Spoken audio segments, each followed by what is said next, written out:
Reflü öksürüğüne ne iyi gelir ve nasıl geçer? Reflü öksürük yapar mı? İnsan vücudundaki organların uzun yıllar sağlıklı şekilde görevlerini yerine getirebilmeleri için sağlıklı, temiz, beslenme ve bakımlı olmak gibi konular oldukça önem arz ediyor.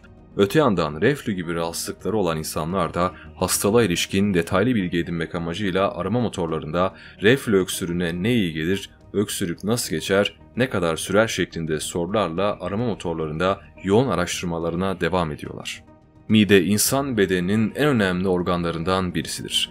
Bu organizmada meydana gelen rahatsızlıklarsa insan hayatının kalitesini oldukça düşüren ve rahatsızlığı yoğun olarak hissedeceğimiz bir durumdur. Durum böyle olunca midede meydana gelen reflü hastalığı da bu rahatsızlığı yaşayan kimselerce detaylı bilgi almak ve önlemlerini öğrenmek amacıyla arama motorlarında yoğun şekilde araştırılıyor.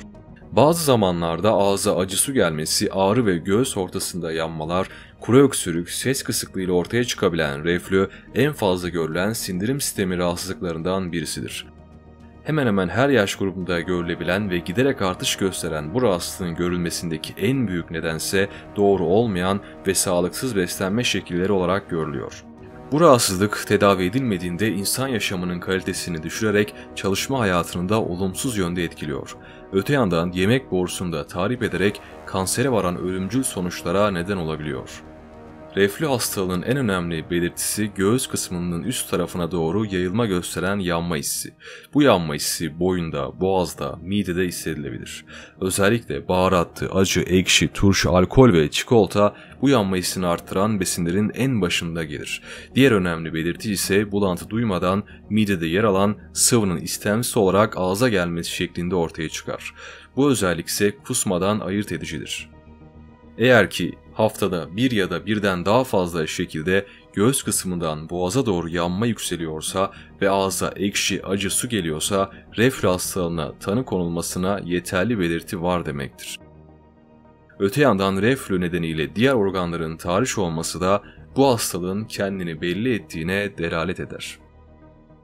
Belirtileri: göğüs bölümünden üst tarafa doğru gelen ağrı ve yanma hissi, mide yanması ve ağrısı, uzun süren bulantı, rahatsız eden geğirme, yemek borusu dışındaki belirtiler, boğaz ağrısı tahrişi, iyileşmeyen faranjit, boğazda baskı hissi duyulması, sürekli olarak boğazı temizleme ihtiyacı duyulması, uzun süren ve geçmeyen öksürükler, ses kısıklığı, tedavisi. Reflü öksürüğünün tedavisinde ilaç ve cerrahi tedavisi olmak üzere iki çeşit tedavi yapılır. Reflü hastalığının tedavisinde rahatsızlığın altında organik bir sebep yoksa hastaya asit oluşumunu engelleyen ilaçlarla mevcutta bulunan asit oranını nötr edecek türde ilaçlar verilir. Cerrahi tedavi yönteminde ise ameliyat vasıtasıyla yemek borusuyla mide arasındaki büzgeç kas güçlendirilir. Mide fıtığı bulunan ve ilaç tedavisinde sonuç alınamayan hastalarda cerrahi tedavi yoluna gidilir. Reflü kronik bir hastalık çeşididir. Yakınmalarda artış azalış gösterebilmekte ve kaybolup tekrar nüksedebilmekte. Öksürük nasıl geçer? Uyurken yüksek yastıkları tercih edin. Bedenin üst kısmı ve baş yüksekte olmalı. Yemek yeme oranında aşırıya kaçmayın. Fazla yemek yenmesi mide basıncını artırarak reflü olma olasılığını artırır. Az miktarda sık ve düzenli yemek. Yediğiniz yiyecekleri yavaş ve iyi çiğneyerek yemeye özen gösterin. Yağlı beslenmeyi azaltın, fast food, kızartma ve margarin yiyeceklerden uzak durun. Çikolata yemekten kaçının, kahve içmekten uzak durun ve çay içme sıklığınızı azaltın. Yemek borusunu rahatsız edecek yiyeceklerden kaçının. Kola, alkol, gazoz gibi içeceklerle konservede bulunan meyve sularından içmeyin. Aşırı baharatlı besinler, sirke ve turşulardan uzak durun. Yemek yedikten sonra yatmayın. 1 saatlik oturmadan sonra uyuyun. Alkollü içkilerden uzak durun. Tütün mamullerinden ve sigaradan uzak durun. İdeal kilonuzu koruyun. Kilo almamaya özen gösterin. Stresten ve stres oluşturabilecek ortamlardan uzaklaşın. Yemeklerde değil, öğün aralarında sıvı tüketmeye özen gösterin.